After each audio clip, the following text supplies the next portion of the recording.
வணக்கம். நான் உங்க வாசன். எல்லாருக்குமே ரொம்ப நன்றி. இந்த வாய்ப்பை ஏற்படுத்தி கொடுத்த எங்க டைரக்டர் அண்ட் புரொடியூசர் சார்க்கு ரொம்ப நன்றி. அக்கா, கூமாப்பட்டி அண்ணா நல்லா இருக்காரா? ஐயய்யோ! இல்ல. சரி விடுங்க. அ ஆல்ரெடி நர்வஸா தான் இருக்கேன். இதுல இங்க ஒரு பல்ப் வாங்குனதுல இன்னும் ரொம்ப நர்வஸ் ஆயிட்டேன். ஐபிஎல் இந்தியன் பி நல்லா. ஸோ இந்த படம் வரக்கூடிய 28ஆம் தேதி ரிலீஸ் ஆக போகுது தியேட்டர்ல. எல்லாரும் மறக்காம உங்க குடும்பத்தோட, ஃப்ரெண்ட்ஸ் அண்ட் ஃபேமிலியோட போய் பாருங்க. இது இது என்னோட முதல் படம். நெறைய தப்புகள் கண்டிப்பா நான் செஞ்சிருந்திருப்பேன் உள்ள. நீங்க பார்த்துட்டு உங்களோட ஹானஸ்ட்டான ரிவ்யூ சொல்லுங்க. நானுமே என்னோட என்னென்ன மிஸ்டேக் பண்ணியிருக்கேனோ அதெல்லாம் கண்டிப்பா நான் சேஞ்சஸ் பண்ணிக்கிறேன். ராஜேஷ் மாஸ்டர். ஸோ அ பாட்டு ரிலீஸ் ஆன உடனே டான்ஸ் எல்லாருமே நல்லாயிருக்கு, நல்லாயிருக்குங்கும்போது எனக்கு அவ்வளோ ஷாக். எதனாலன்னு வந்து பார்த்துட்டிங்கன்னா, நான் ரொம்ப கூச்ச சுபாவம் உள்ள பையன். நான் சொன்னா யாரும் நம்ப மாட்டேங்கிறாங்க. அ அவருக்கு தெரியும் என்னோட கூச்சம் எவ்வளோன்னு சொல்லி, சிங்கிள் ஷாட் ஆட வச்சாருங்க. அது வந்து படம் ரிலீஸ் ஆகும்போது தெரியும். நீங்க பார்த்துருந்துருப்பீங்கன்னு நெனைக்கிறேன். நன்றி. ஸோ நான் அவ்வளோ சொன்னேன், "அண்ணா ஏன்னா கஷ்டமான ஸ்டெப்பெல்லாம் தர்றீங்க? நான் எங்க ஊர் திருவிழாலலாம் டான்ஸ் நம்மலாம் ஊர் திருவிழா பார்த்துருந்துருப்போம். ஊர் திருவிழாலாம் எல்லாம் ஆடிட்டு இருப்பாங்க. நான் ஆடணும்னு ஆசைப்படுவேன். மனசுக்குள்ளேயே ஒருத்தன் ஆடிட்டு இருப்பான் ஜாலியா. ஆனா நம்ம ஆடணும்னு நினைப்போம். ஆனா ஆட முடியாது. ஏன்னா அவ்வளோ கூச்சம், ஆடவும் தெரியாது.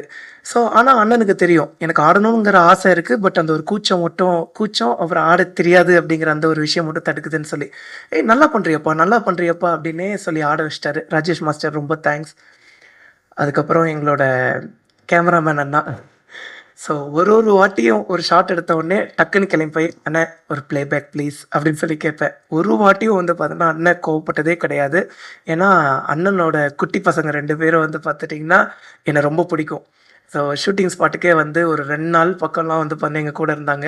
அண்ணன் ஒரு நாளும் சலிக்காம ப்ளேபேக் போட்டுக்கிட்டே இருந்தாங்க. "அண்ணா இன்னும் ஒரு ரீடேக் மட்டும் பண்றேன்." அவங்களே ஓகே பண்ணிட்டாங்கப்பா. "அண்ணா ப்ளீஸ்ண்ணே" அப்படின்னு சொல்லி அண்ணங்கிட்ட ரெக்வெஸ்ட் பண்ணி ஆல்ரெடி டேக்லாம் அண்ணன் எனக்காக கொடுத்தாரு. தேங்க்யூ. அண்ட் வந்து குஷிதா. அ அ லாங்குவேஜஸ் வந்து பார்த்துட்டிங்கன்னா, ஒரு பெரிய ஒரு பார்டர்லாம் கிடையாது. ஸோ அ எப்படி சொல்றது? எனக்கு தான் லாங்குவேஜ் பிரச்சனை. அவங்க ஈஸியா வந்து பார்த்தீங்கன்னா, எல்லாமே பேசி எல்லாமே கன்வர்சேஷன்லாம் ஈஸியா இருந்துச்சு. ஸோ அவ்வளோ கூட நடிச்சாங்க. நெறைய சொல்லிக் குடுத்தாங்க. அவங்க ஆல்ரெடி நெறைய சீரியஸ் அப்படி இப்படின்லாம் பண்ணியிருக்காங்க. சூப்பரா நடிப்பாங்க. சில வாட்டி வந்து பார்த்துட்டிங்கன்னா, லாங்குவேஜ் தெரியாததுனால 1 டேக் 2 டேக் எக்ஸ்ட்ராவா வாங்கும்போது எனக்கு ஒரே ஹேப்பியா போயிடும். அப்ப நம்ம இன்னும் லேர்ன் பண்ணிக்கலாம். அந்த நர்வஸ்னஸ் நமக்கு கொஞ்சம் கொஞ்சமா கம்மியாயிட்டு இருக்கும். அதுக்கப்புறம் வந்து பார்த்தீங்கன்னா, நம்மளும் ஈஸியா பண்ணிற முடிஞ்சுது. குஷிதா ரொம்ப தேங்க்ஸ்.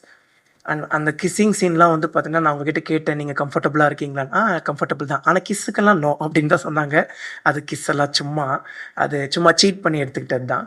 அதுக்கப்புறம் எங்க எங்க டைரக்டர் சார், கருணாநிதி சார், ரொம்ப நன்றி. என்ன செலக்ட் பண்ணதுக்கு. பாலு சாருக்கு அண்ட் எங்களோட கோ டைரக்டர் சார்ஸ் எல்லாருக்குமே வந்து பண்ண ரொம்ப நன்றி. கோ டைரக்டர் சார்ஸ் தான் சஜெஸ்ட் பண்ணாங்க என்ன.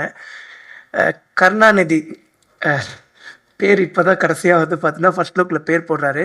ஃபர்ஸ்ட்டு பேர் வந்து பார்த்துட்டீங்கன்னா, என்கிட்ட இன்ட்ரோ ஆகும்போது கர்ணன். அப்புறம் வந்து கருணாகரன்.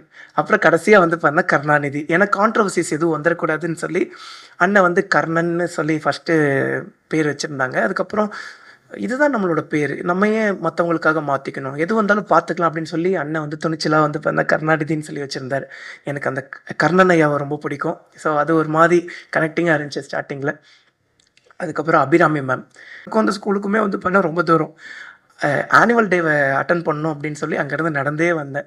ஸோ சார வந்து பார்த்துட்டிங்கன்னா, அங்க பார்த்தேன். ரொம்ப சந்தோஷமாச்சு. பட் ஃபோட்டோஸ்லாம் அப்போ பெருசா எடுக்க முடியாது. அண்ட் பக்கத்துலயே முடியாதுல்ல. பட் அங்க தூரமா நின்னு நான் சந்தோஷப்பட்டுக்கிட்டேன். சார்ட்ட கேட்டேன், "சார் உங்களுக்கு ஞாபகம் இருக்கா?" அப்படின்னு சொல்லி. "மெட்ரோ ஸ்கூல் என்னோட ரிலேட்டிவ் ஓகேண்ணே. பட் இப்படி நம்மள பார்த்துருந்துருக்க மாட்டாங்க. பார்த்துருந்தாலும் ஞாபகம் இருக்காதுல்லங்க. ஒரு நாளைக்கே வந்து பார்த்தீங்கன்னா 200, 300, 500 பேர பார்ப்பாங்க. அப்படி இருக்கும்போது ஞாபகம் வச்சுக்க முடியாது." அ சாரோட மூவிஸ்லாம் ரொம்ப பிடிக்கும். Love you so much sir. And எங்க ப்ரொடியூசர்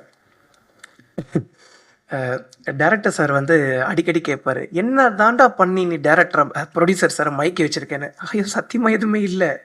நான் டைரக்டர் சார் கிட்ட பேசின அளவுக்கு கூட வந்து பண்ணேன்னா, ப்ரொடியூசர் சார் கிட்ட பேசினது கிடையாது. பட் அவ்ளோ அன்பு.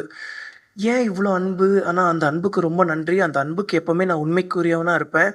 அ டீசர்லேருந்தே நான் ப்ரொமோஷன் ஆரம்பிச்சிட்டேன். காரணம் வந்து பார்த்துட்டிங்கன்னா, இந்த படம் கண்டிப்பா வெற்றி பெறணும். நம்மள நம்பி வந்து நம்மள நம்பின்னு சொல்லக்கூடாது. டைரக்டர் சார நம்பி தான். ஸோ வந்து சார் வந்து பார்த்தீங்கன்னா ஓகே பண்ணியிருக்காரு. பட் ஈவன் தோ நம்மளையும் நம்பி வந்து பார்த்துட்டிங்கன்னா, இவ்வளோ பெரிய ரிஸ்க் எடுத்திருக்காங்க. ஸோ அது ரிஸ்க்குன்னே சொல்ல விடக்கூடாது அப்படிங்கிற அளவுக்கு ப்ரொமோட் பண்ணிட்டுருக்கோம். மீடியா நண்பர்களான நீங்களும், இங்க இருக்கக்கூடிய எல்லாருமே உங்களோட சப்போர்ட்ட குடுங்க. ஸோ எல்லாருக்கும் ரொம்ப நன்றி. கிஷோர் சார், என்னங்க நடிப்பு! அடா! அடா! அடா! ஆக்சுவலிங்க நான் வந்து நெறைய லேர்ன் பண்ணுவேன். ஏன்னா, இதுதானங்க நம்ம ஃபர்ஸ்ட்டு மூவி. நெறைய நர்வஸ்னஸ் இருந்தாலும் நெறைய லேர்ன் பண்ணுவேனா, அந்த மாதிரி வந்து பண்ணா நெறைய லேர்ன் ஃபர்ஸ்ட்டு சார் கூட வந்து பார்த்தீங்கன்னா நடிக்கிறோம். ஸோ ரோல் ஆயிடுச்சு, ஆக்ஷன் சொல்ட்டாங்க. திடீர்னு சார் வந்து கேஷுவலா பேச ஆரம்பிச்சுட்டாரு. நான் இருந்துட்டு என்னடா திடீர்னு கேஷுவலா பேச ஆரம்பிச்சுட்டாரு. ஒரு வேள கட் ஏதாவது பண்ணிட்டாங்களா? நம்ம தான் கவனிக்கலையா? அப்படின்னு. அதுக்கப்புறம் சார் அப்படின்னாரு. பார்த்தா அதுதான் டயலாக். எவ்வளோ இயல்பா பேசினாரு. அப்பா! அதெல்லாம் பயங்கர இன்ஸ்பிரேஷனா இருந்துச்சு. அதுக்கப்புறம் நன்றி சார். அண்டு எங்க அஸ்வின் விநாயகமூர்த்தி சார். அ அண்ணனோட மியூசிக் பயங்கரமா இருந்துச்சு. அதுலயும் வந்து பண்ணா செகண்ட் ஹாஃப்ல அப்பா! ஆக்சுவலி எப்படி சொல்றது? நாங்க அ நமக்கு நம்மளே ஹீரோவா பார்க்கும்போது, அது கொஞ்சம் ஓவரா இருக்கோ! அப்படிங்கிற மாரி தான் தோணும். ஆனா, என்னையே நான் ஹீரோவா பார்த்தது வந்து உங்களோட மியூசிக்கோட அந்த ஒரு செகண்ட் ஹாஃப்ல தான். ரொம்ப பயங்கரமா இருந்துச்சு. ரொம்ப, ரொம்ப, ரொம்ப நன்றிண்ணே. அண்ட் எல்லாருக்குமே ரொம்ப நன்றி. எங்க சாருக்கு வந்து பார்த்துட்டீங்கன்னா, அங்க நின்னு நெறைய பேசிட்டு இருந்தோம். எல்லாருக்குமே ரொம்ப நன்றி. அப்ப அது நீங்க இல்லையா? ஆனா அதே மாரி தான் இருக்கீங்க. ஒரு வேளை எனக்கு தான் தெரியல போல. ரொம்ப சாரி. ஸோ வர்ற 28ஆம் தேதி நம்மளோட ஐபிஎல் இந்தியன் பீனல் லா படம் தியேட்டர்ல ரிலீஸ் ஆகும். உங்க வீட்டு பிள்ளையோட முதல் படம். அதனால எல்லாருமே ஃபர்ஸ்ட் டே ஃபர்ஸ்ட் ஷோ போய் உங்களோட ஹானஸ்ட்டான ரிவ்யூ குடுத்துருங்க. இது ஒரு உண்மை சம்பவத்த வந்து பார்த்துட்டீங்கன்னா, பேஸ் பண்ணி எடுத்த படம். பட் ஈவன் தோ கொஞ்சம் அந்த ஒரு கற்பனைகள்லாம் இருக்கும். அ எவ்வளவு அநியாயங்கள் நடக்குது அப்படின்னு சொல்லி நம்ம மக்களுக்கு எடுத்துட்டு போறோம். ஸோ வந்து நார்மலா நியூஸ் பேப்பர் படிக்கிறோம். நியூஸ் பேப்பர கடந்துட்டு நம்ம பாட்டுக்கு போயிடுறோம். அப்ப இதுதான்ப்பா உண்மை, இவன் இப்படிதான்ப்பா அப்படின்ட்டு போயிடுறோம். ஆனா, அந்த நியூஸ் பேப்பருக்கு பின்னாடி, அந்த நியூஸ்க்கு பின்னாடி எவ்வளோ உண்மைகள் இருக்குன்னு சொல்லி, எவ்வளவு அரசியல் பலம் வாய்ந்த மக்கள் இருக்காங்க, பணம் வாய்ந்த மக்கள் இருக்காங்கன்னு சொல்லி நம்ம படம் எடுத்து சொல்லும். எல்லாருக்கும் ரொம்ப நன்றி. Thank you.